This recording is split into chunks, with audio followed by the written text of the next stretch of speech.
Hello everyone, welcome back to my channel daily learning. तो friends, आज की video में हम टेंस सीखेंगे जिसे हिंदी में हम बोलते हैं काल। फ्रेंड्स, अगर आपने टेंस को अच्छे से समझ लिया तो आपको इंग्लिश लिखने और बोलने में कोई परेशानी नहीं होगी। मोस्टली दिक्कत कहाँ आती है? दिक्कत आती है सेंटेंस को इंग्लिश में फ्रेम करने में और पहचानने में कि दिया गया सेंटेंस किस टेंस में है। क्योंकि आप पहले पहचान करेंगे कि सेंटेंस कौन से टेंस में है, तभी तो आप टेंस के रूल्स के अकॉर्डिंग उसे ट्रांसलेट कर पाएंगे। तो इस वीडियो को देखने के बाद आप आसानी से पहचान लेंगे कि कोई सेंटेंस किस टेंस में है। तो मेरी आपसे रिक्वेस्ट है कि इस वीडियो को एंड तक ज़रूर देखिएगा। तो चलिए वीडियो स्टार्ट करते हैं। सबसे पहले हम डेफिनेशन देखते हैं कि टेंस होता क्या है। तो friends, tense is the form taken by the verb to indicate time, also continuance और completeness of action etcetera. Tense क्रिया का वह रूप है जो सामान्यतः किसी कार्य के होने के समय के साथ ही साथ उसके जारी रहने या पूरे हो जाने की स्थिति को दर्शाता है। अब फ्रेंड्स, डेफिनेशन से हमें यह समझ आ रहा है कि टेंस हमें टाइम बताता है। टाइम यानी कि समय। समय कितने प्रकार के होते हैं? हम सब जानते हैं कि समय तीन प्रकार के होते हैं। पहला बीता हुआ समय, दूसरा वर्तमान समय और तीसरा आने वाला समय। अब समय के तीन प्रकार होते हैं, इसलिए टेंस के भी तीन प्रकार होते हैं, तीन कैटेगरीज होती है। बीते हुए समय के लिए भूतकाल पास्ट टेंस, वर्तमान समय के लिए वर्तमान काल प्रेजेंट टेंस और आने वाले समय के लिए भविष्य काल फ्यूचर टेंस का यूज़ किया जाता है। लेकिन आप डेफिनेशन को ध्यान से देखेंगे तो आप पाएंगे कि टेंस केवल टाइम को ही नहीं दर्शाता है। टेंस किसी काम के जारी रहने यानी कि कंटिन्यूएंस या फिर उसके पूरे हो जाने की स्थिति यानी कि कंप्लीटनेस को भी दर्शाता है। इसलिए इन तीनों टेंस की चार चार सब कैटेगरीज भी है। इसमें पहली सब कैटेगरीज आती है इनडेफिनेट टेंस, दूसरी सब कैटेगरी आती है कंटिन्यूस टेंस, तीसरी आती है परफेक्ट टेंस और चौथी और लास्ट हमारी सब कैटेगरी आती है परफेक्ट कंटिन्यूस टेंस। अब फ्रेंड्स, अगर ये पास्ट टेंस के साथ आती है तो ये कहलाएगी past indefinite tense, past continuous tense, past perfect tense और पास्ट परफेक्ट कंटिन्यूस टेंस। इसी तरह से अगर ये प्रेजेंट टेंस के साथ आती है तो present indefinite tense, present continuous tense, present perfect tense और प्रेजेंट परफेक्ट कंटिन्यूस टेंस। इसी तरह से फ्यूचर के साथ आएगी तो future indefinite tense, future continuous tense, future perfect tense और फ्यूचर परफेक्ट कंटिन्यूस टेंस। पहली कैटेगरी आती है इनडेफिनेट, जिसका मीनिंग होता है अनिश्चित, मतलब जो काम निश्चित ना हो। जैसे मैंने कहा कि मैं जाऊंगी, तो ये निश्चित नहीं है, मतलब पक्का नहीं है। मैं जा भी सकती हूँ, नहीं भी। तो कहने का मतलब जिस काम में अनिश्चितता हो उसे इनडेफिनेट कहते हैं। अब इस कैटेगरी का नाम इनडेफिनेट ही क्यों है? क्योंकि इसके अंतर्गत ऐसे वाक्य आते हैं जिनसे हमें यह पता नहीं चलता है कि काम अभी जारी है, कंटिन्यू है या फिर काम पूरा हो चुका है, मतलब कंप्लीट हो चुका है। यानी कि इसमें यह अनिश्चित है कि कार्य अभी जारी है या पूरा हो चुका है। एग्जाम्पल लेके समझते हैं। जैसे देखिए कि मैं आम खाती हूँ। अब फ्रेंड्स, इसमें हम वर्तमान समय की बात कर रहे हैं, इसलिए ये एक प्रेजेंट टेंस है। और क्योंकि इस सेंटेंस से हमें यह पता नहीं चल रहा है कि काम अभी जारी है, आम खाने का जो काम है वो अभी जारी है या कंप्लीट हो चुका है, इसलिए इसे हम प्रेजेंट इंडेफिनेट टेंस की कैटेगरी में रखेंगे। दूसरा है मैं आम खाती थी या फिर मैंने आम खाया। फ्रेंड्स, इसमें हम बीते हुए समय की बात कर रहे हैं, इसलिए ये एक पास्ट टेंस है। और क्योंकि इस सेंटेंस से ये हमको क्लियर नहीं हो रहा है कि बीते हुए समय में जो हमारा काम था आम खाने का वो जारी था या पूरा हो चुका था, इसलिए इसे हम पास्ट इंडेफिनेट टेंस की कैटेगरी में रखेंगे। तीसरा हमारा सेंटेंस है मैं आम खाऊंगी। इसमें हम आने वाले समय की बात कर रहे हैं, इसलिए ये एक फ्यूचर टेंस है। और क्योंकि इस सेंटेंस में भी अनिश्चितता है कि भविष्य में हमारा काम जारी रहेगा या पूरा हो चुका होगा, इसलिए इसे हम फ्यूचर इनडेफिनेट टेंस की कैटेगरी में रखेंगे। तो गाइस चलिए अब टेंस की दूसरी सब कैटेगरी देखते हैं जो कि है कंटिन्यूअस टेंस। इस टेंस का नाम कंटिन्यूअस टेंस इसलिए है क्योंकि इसमें ऐसे वाक्य आते हैं जिनसे हमें किसी काम के जारी रहने यानी कि उनसे हमें यह पता चलता है कि काम अभी जारी है, कंटिन्यू है, या फिर काम अभी प्रोग्रेस में है। फ्रेंड्स इसे हम प्रोग्रेसिव टेंस भी कहते हैं क्योंकि इस टेंस से हमें यह पता चलता है कि काम अभी प्रोग्रेस में है, मतलब जारी है, अभी कंप्लीट नहीं हुआ है। एग्जाम्पल्स देखते हैं, जैसे मैं आम खा रही हूँ।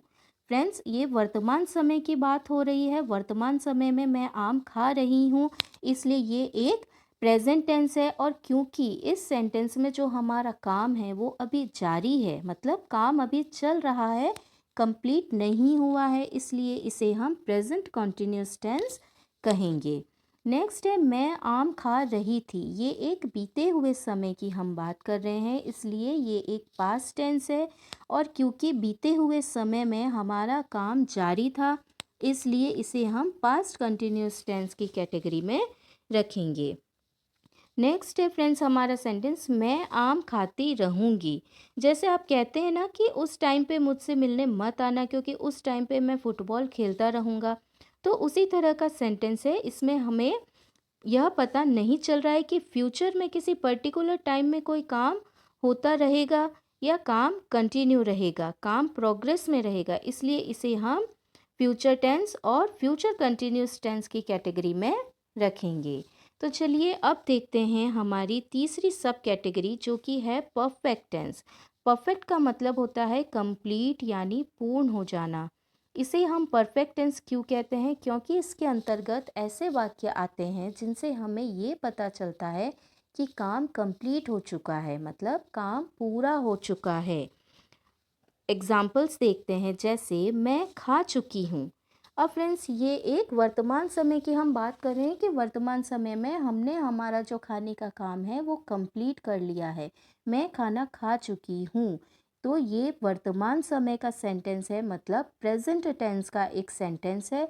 और क्योंकि प्रेजेंट में मतलब वर्तमान में जो हमारा काम है वो कंप्लीट हो चुका है, इसलिए इसे हम प्रेजेंट परफेक्ट टेंस की कैटेगरी में रखेंगे। अब हमारा सेंटेंस है मैं खा चुकी थी, मतलब ये बीते हुए समय की बात है, पास्ट टेंस का सेंटेंस है। और क्योंकि बीते हुए समय में हमारा जो काम है वो कंप्लीट हो चुका था, इसलिए इसे हम पास्ट परफेक्ट टेंस की कैटेगरी में रखेंगे। तीसरा फ्रेंड्स हमारा सेंटेंस है मैं खा चुकी रहूँगी, मतलब हम आने वाले समय की बात कर रहे हैं, फ्यूचर टेंस की हम बात कर रहे हैं, यानी फ्यूचर में कोई काम किसी परफेक्ट टाइम तक पूरा हो चुका रहेगा, तो उसे हम फ्यूचर परफेक्ट टेंस कहते हैं। हमारी चौथी और लास्ट कैटेगरी जो कि है परफेक्ट कंटिन्यूस टेंस। अब इसका नाम सुनते ही लोग कंफ्यूज हो जाते हैं कि ये कौन सा टेंस है। ये परफेक्ट भी है और कंटिन्यूस भी है, मतलब काम पूरा भी हो चुका है और काम जारी भी है। यहाँ आपको कंफ्यूज नहीं होना है, यहाँ परफेक्ट का मतलब काम से नहीं है, यहाँ परफेक्ट का मतलब समय से है कि कोई काम किसी परफेक्ट फिक्स समय से शुरू हुआ है और अभी तक कंटिन्यू है, अभी तक जारी है। फॉर एग्जाम्पल्स, वह सुबह से खेल रहा है, वह 3 घंटे से पढ़ रही है। अब इस सेंटेंस में देखिए टाइम फिक्स है, मतलब पहले वाले सेंटेंस में सुबह से और दूसरे सेंटेंस में 3 घंटे से, और दोनों ही सेंटेंस में फ्रेंड्स काम जारी है और इसमें बात हो रही है वर्तमान समय की, तो ये एक प्रेजेंट टेंस है और दोनों ही सेंटेंस में काम किसी परफेक्ट टाइम से शुरू होकर अभी तक कंटिन्यू है, इसलिए इसे हम perfect continuous tense, present perfect continuous tense कहते हैं।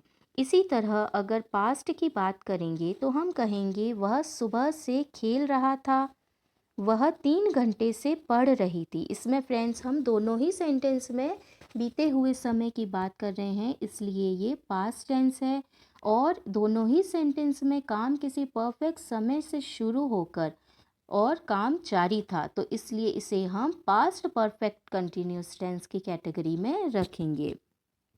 नेक्स्ट है वह सुबह से खेलता रहेगा, वह 3 घंटे से पढ़ती रहेगी, मतलब यहाँ पे हम आने वाले समय की बात कर रहे हैं तो ये हमारा फ्यूचर टेंस कहलाएगा और इन दोनों ही सेंटेंस में काम एक परफेक्ट टाइम से शुरू होकर आने वाले समय में भी जारी रहेगा, इसलिए इसे हम फ्यूचर परफेक्ट कंटिन्यूस टेंस की कैटेगरी में रखेंगे।